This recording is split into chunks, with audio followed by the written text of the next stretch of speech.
Bonjour, dans ce week-end de Pâques, je veux juste faire un petit récapitulatif sur certains points à ce sujet, et notamment par rapport au point de vue des témoins de Jéhovah là-dessus, il y a pas grand-chose à redire sur la base qui est proposée sur la page consacrée à Pâques, hein. Euh, Pourquoi les témoins de Jéhovah ne célèbrent pas Pâques?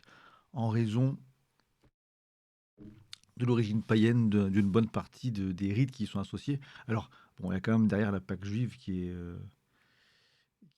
ne peut pas vraiment considérer comme païenne. Donc, le fait que des chrétiens fêtent Pâques, ça me semblerait pas complètement dingue, quitte à supprimer le coup des œufs, des lapins et tout ça. Et c'est plus ou moins ce que font les témoins de Jéhovah en célébrant quand même le mémorial du dernier repas, hein, bien sûr, hein.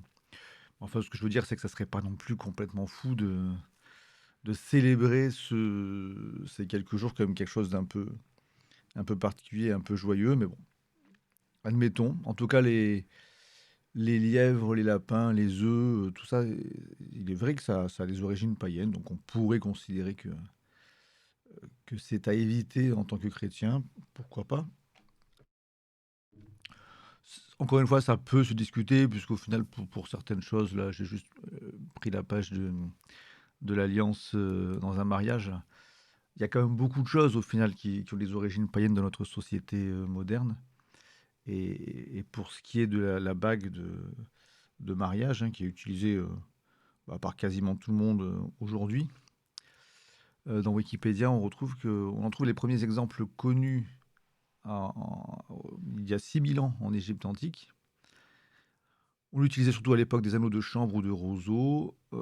Les Égyptiens voyaient dans ce cercle un symbole d'éternité, et l'anneau signifiant alors un amour éternel.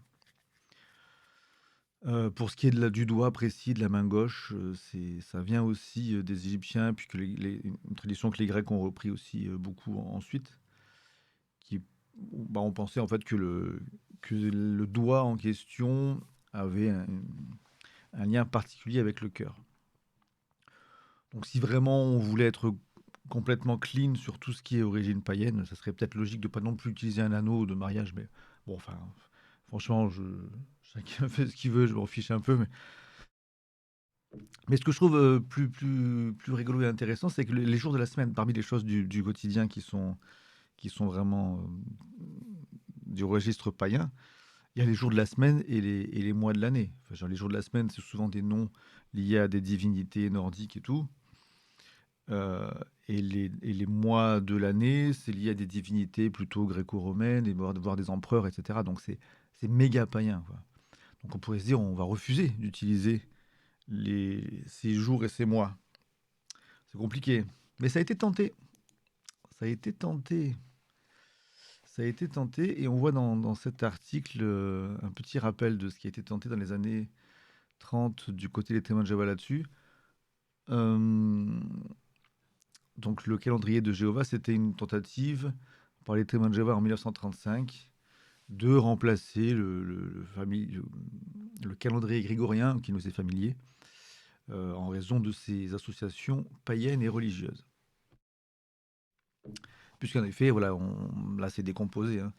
Dans le calendrier qu'on utilise aujourd'hui, alors là c'est les mots anglais, mais dans les mots français c'est un peu la même chose quand même. Donc Sunday pour le soleil, Moonday pour la lune, etc., etc. Et pour les mois, on a le mois de mars, bien sûr, c'est le dieu de la guerre, et juillet, c'est Julius, etc., etc. Bon, ça, on l'a dit, je ne vais pas m'y attarder très longtemps. Et donc, qu'est-ce qui a été proposé à l'époque? Ce sont tout un nouveau calendrier, un peu comme ça a été tenté lors de la Révolution française. Et bien dans les années 30, via la revue Golden Age, hein, les témoins de Jéhovah font la proposition d'un nouveau calendrier où on remplace janvier par rédemption, février par vie, etc., etc. Visitement. Alors là, j'ai que la version anglaise, je sais pas comment on aurait traduit. Visitation peut-être pour mars, liberté pour avril, Vindication, c'est la vengeance, un truc comme ça. Donc le mois de mai, ça aurait été le mois de vengeance. Ensuite, juin, c'est l'espoir. Juillet, le mois du roi. Août, le mois de la paix. Septembre, le mois de l'ordre. Octobre, le mois du logos, du verbe, on va dire. Novembre, le mois de Jéhovah. Temple pour le mois de décembre. Bon, Jéhovah est en plein milieu. Pourquoi novembre? Je sais pas. Bon. Pour les jours de la semaine, pareil, hein, la lumière, le jour de la lumière pour lundi. Ensuite, je vais les prendre dans l'ordre. Jour de la lumière, jour du paradis ou du ciel, jour de la terre, jour de l'étoile ou des étoiles, jour de la vie, jour de l'humanité, des hommes, de l'homme, je sais pas, ouais, jour de l'homme, et jour de Dieu pour dimanche, bien sûr. Alors là, l'image n'est pas très jolie, mais il y a un lien vers le document, hop, scanné de l'époque, là. Ici, hein. Donc on est sur Golden Age, hein, de 1935. Alors ça, c'est l'article, parce qu'il y avait plusieurs articles qui étaient prévus pour expliquer un peu tout ça. Donc ça, c'est un article assez long, hein, et assez, assez pointu, sur plein d'explications sur la façon, l'explication de ce calendrier, comment, pourquoi, comment, etc. Avec des diagrammes, qui sont assez chers à la lignée Témoin de Jéhovah, quand même. Enfin, ils aiment bien. Ça ressemble, je trouve que ça ressemble un petit peu à ce qu'on a trouvé beaucoup plus récemment pour les nouvelles explications concernant les overlappings de génération, là. Je sais plus comment on dit en français, là. La- les dernières explications concernant combien de générations seront de membres Owen avant Armageddon et tout ça. Donc je trouve que ce genre de diagramme me fait penser un peu à ça. Voilà, on retrouve les calculs. Enfin bon, je trouve ça assez fascinant que ça a dû demander un temps fabuleux de faire tout ça, tous ces tableaux. Enfin, c'est des pages et des pages, hein. On est sur une soixantaine de pages comme ça pour quelque chose qui a été depuis abandonné, et pour cause, quoi. Enfin, c'est quand même un peu bizarre. Donc là, on a un exemple pour l'année 1903, où on retrouve ce qu'on disait, hein. Les jours de la semaine: Light Day, Heaven Day, Health Day, Star Day, Life Day, Man's Day, God's Day. Et pour les mois de Redemption, Life, donc c'est First Month, Second Month, etc. Redemption, Life, Visitment, Freedom, etc. etc. Donc il n'y a pas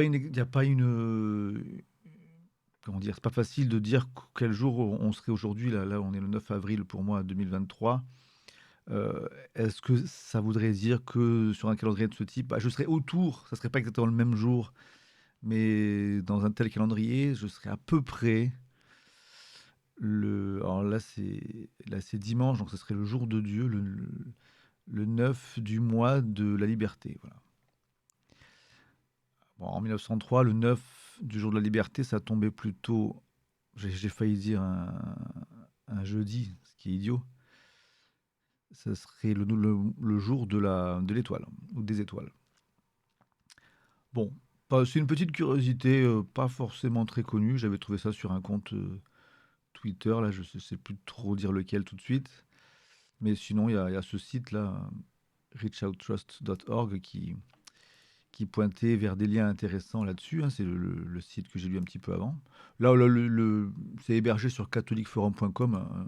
Je ne connais pas spécialement, mais on trouve parfois sur le site archive.org aussi, archive.org, des documents anciens scannés de cette façon-là aussi.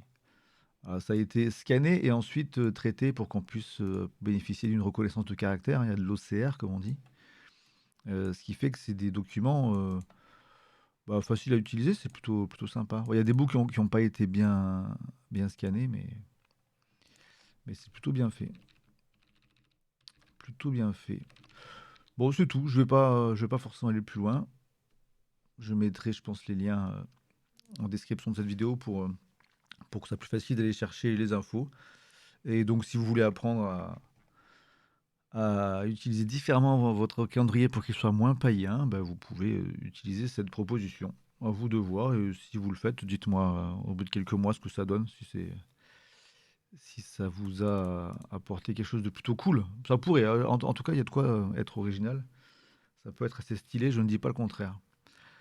Bonne journée, bon week-end à tout le monde. Au revoir.